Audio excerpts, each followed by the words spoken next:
la sociedad civil puede participar, puede decir qué es lo que quiere hacer a través de los procesos de consulta abierta y, por supuesto, todos tenemos una responsabilidad, tanto en nuestros hábitos alimentarios como en cómo utilizamos el agua, en nuestras casas, en los colegios, en los centros de salud. Desde el punto de vista de la industria, está claro que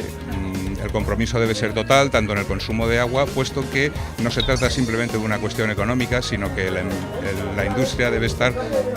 relacionada con el entorno y tiene una responsabilidad social respecto a ese entorno. Por lo tanto, el compromiso debe ser de hacer un uso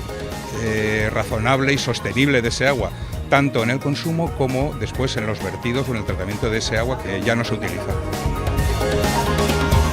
La conferencia lo que hemos intentado transmitir es cuál es la importancia del agua como motor de desarrollo, cuál es la situación actual, que realmente cuánta gente realmente tiene acceso a los servicios básicos de agua y saneamiento, cuál es la importancia de la escasez del agua en el mundo, cuánta gente